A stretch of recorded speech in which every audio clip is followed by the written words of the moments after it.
Long time coming, people. I'm sitting here with Stan Banks from T-Shirt Side Hustle, and we finally got to collab, so I'm glad that we had this time to get together and rap out. But for any of my audience that's sleeping under a rock in our industry, in our space in YouTube, can you tell people a little bit about your story and how you got your channel to where it's at? At this moment, while we're shooting, it's in the neighborhood of 70,000 subs. Yep. So a lot of information getting dispersed.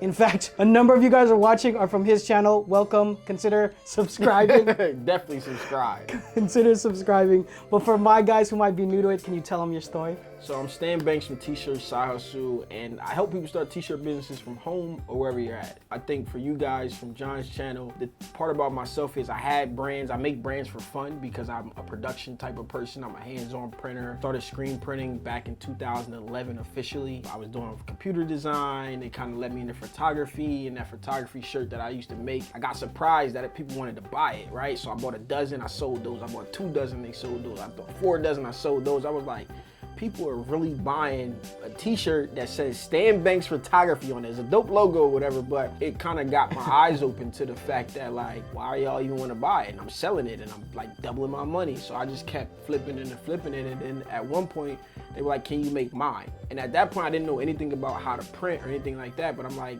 I know where to get them done at. So I marked it up $1 and I'm like, sure. So I charged them for artwork. The printer that I used didn't charge me a screen fee. So I got probably like 60 to 75 bucks up front for art and the screen fee, and then I'll make $1 per shirt that they would sell. I didn't want to go too crazy with it, and I would say, yeah, I can make them, give me your art, I mean, do it, or I'll do your art and I'll deliver the shirts. And that's kind of how I got into print. Wow, that's a crazy hustler story. So initially the first product you made was a promotional product, but the product itself became the main product. Yes, it was weird, bro, I swear. Like, and I was like, literally like, why do y'all want to buy a shirt with my name on it so I can promote my own business, right? So it was exactly what you just said. It was for my promotion. I walked into a screen printer with a box of probably 75 shirts of blanks that I just collected from H&M, Forever 21, wherever I seen a shirt that I liked, and got them to print them up. So we had this whole conversation. We're talking about screen printing talk, production things. Obviously, I worked at a screen printing shop, was my first introduction, and then I owned my shop that you guys know. And early on, we were both saying how we would never touch transfers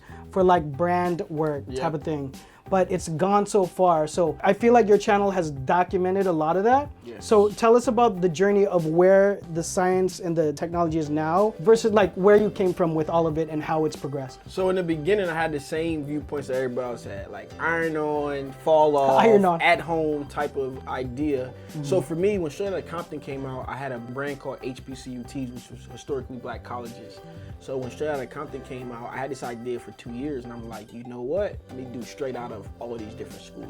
Right. And I'm a screen printer. So I started the school I was at, there's one I was close to, and then ones my friends went out, right? So once I kind of got that ball rolling, I became known in this little niche for these shirts, and smaller schools started to hit me up like, yo, I want my school, how can I get my school? And I'm like, I don't know, like, you know what? I'll make it, but you gotta find 12 friends to buy it so I can burn the screen and make it worth my time. Right. And if you found 12 people to buy it, I even give you the shirt for free. Right. So, you know? So real quick, in that story, what you're describing is getting enough people to buy it so that you can do it screen production. Minimums. Right, and it's crazy because I could have technically did it. I was doing it all myself, but it's just not worth the time to make a screen to print one shirt. So I wanted to kind of get the orders up to that school, and if I had the screen later on, I would just line the screen up and print one if it came in, right? So I kind of like, basically, if you didn't have the production, you like, well, what's the minimum? You get the minimum up and then you place the order, right? So that was kind of what I did for those schools, and then if they didn't meet it, I'm like, darn, what can I do? So I was like, okay, I'm gonna get a vinyl cutter, right? And I drove up to Philly to All American Supply, and they had like cameos there. I didn't know nothing about it at all, and I grabbed it, and I'm like, give me some vinyl. I went back the next day, they had a scrap box of vinyl for like 200 bucks, 230 bucks. Once they priced it out, I guessed the price, and I was like right on the nose with them. Like, I'm gonna charge me like 230. I'm like, all right, cool. So I went back and got it. So now I got a vinyl cutter. I got all of this different colors of vinyl, and I started printing those smaller schools that asked me, hey, can I do it? So I was charged like $15 for the shirts, and I made a lot of money off of $15 shirts. Wow. And then if you wanted like a school that I didn't have, I had to do out of vinyl, I would charge $25 for it.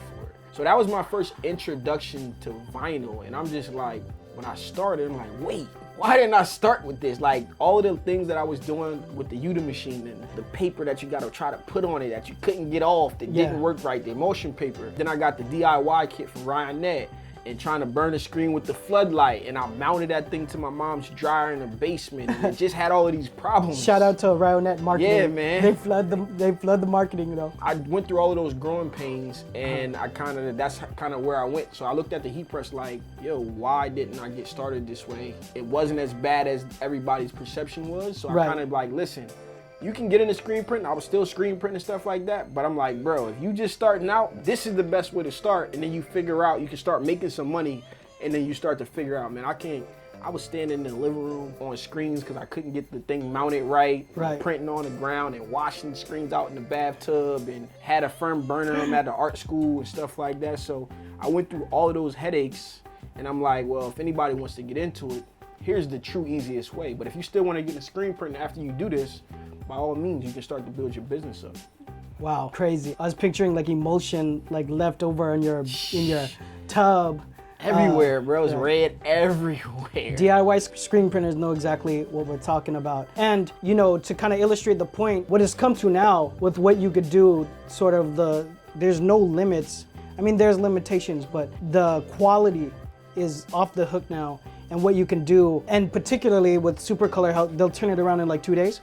You'll have it within 3 days. Within 3 days. 90% of the time, it'll be to your door in 3 days.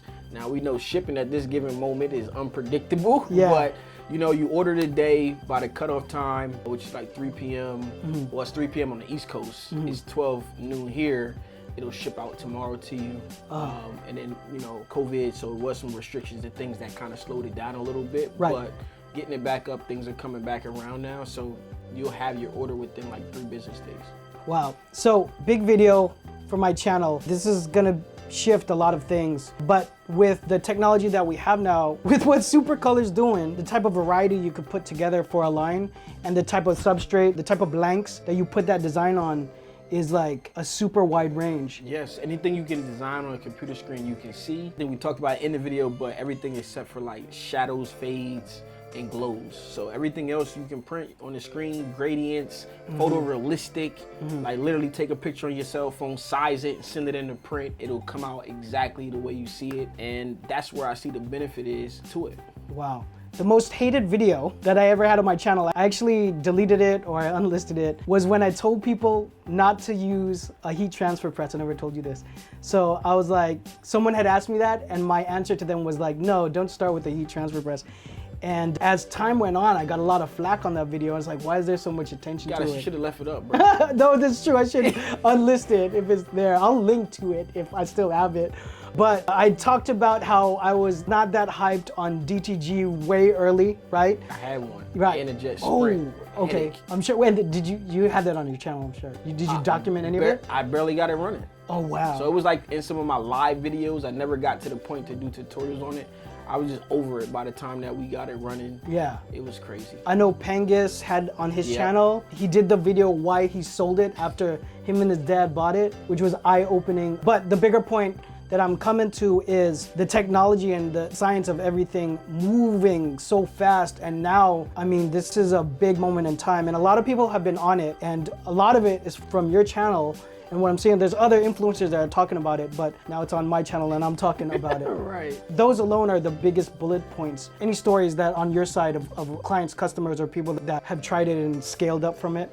Yeah, so the point is to start small where you at with what you have, right? And I can't really say it's some of these brands out here, but most of them are even switching away from DT and going to this. Now, DTG has come a long way, right? Like I have a small rolling one now, and I'm probably gonna get a bigger one to get some, you know, some more feels to see what it's like now. But as far as the flexibility, the ease of use, the freedom you have to do what you want with the product, the things you can put it on. So when I think about a brand, there's other transfer types that SupaColor has besides the wearable, which we're gonna press up. You can put it on backpacks, you can put it on fanny packs, you can brand stuff, pretty much anything that you can find, you can probably brand brand with the product, which makes it super invaluable if you want to create other things and like little novelty items to go along with your merch that may not be your, you know, your normal sellers, but you can have some limited edition items that, you know, you can normally not brand or have a problem taking. Hey, screen printer, can you screen print 4-color job on this? For fanny packs? Yeah, whatever. But you could buy one-offs too. You can just grab 6 of them and then sell them. If they do well, you can say they're sold out, or maybe go make bag more. You know, go grab more and stuff like that. So it's kind of like it's all around a benefit. And with 20-piece minimums, like, you know, you can grab a transfer, you can put it on the back of your jacket right there. You can put it on a t-shirt, you can put it on a hoodie. You know, they got headwear transfers. They got headwear transfers that can go over the seam of like a baseball cap or a 6-panel cap or whatever the case is. So there's a lot of flexibility, and it gives you the power to make this stuff up at home and not have to meet minimums and not have to worry about print on demand, where you don't know if your customer's gonna get it. You don't know what the quality's gonna look like when it gets there. You don't get customization of your product or how you ship it. And now what I'm doing now is calling it POD, which is press on demand. So you got it in your house, you press it as the demand needs for it. And at the worst case scenario, if you print a design up, do some promo with it, it doesn't sell, you only lost a couple transfers that are left over. You still got all of the blank shirts and all of that stuff that you can hold in your possession, and you can use those for something else instead of having what we call dead stock of items that you can't move for whatever reason. And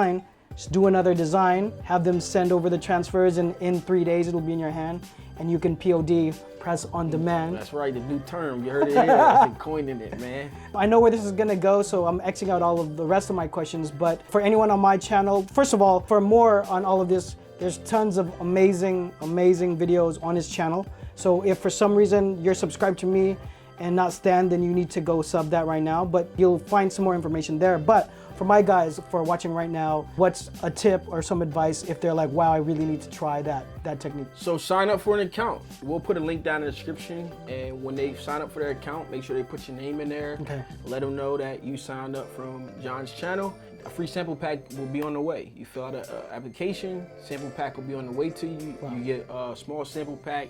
You get to press it up, follow SupaColor on Instagram. When they hit the next 10,000, they hit 10,000, they did a Super Saturday and a Super Love giveaway. So we gave away a bunch of t-shirts. There was only supposed to be 10, they gave away like 150 shirts. So it'll be a 20% off day. Take the sample pack, press it up, watch some instructional videos, watch this from me. John did run into a little bit of a problem with peeling. Get the process down, get yourself a heat press, and you can brand from anywhere. Wow, unscripted. So hit that link below and you'll get your sample pack from SupaColor, and you need to see the quality after the transfer.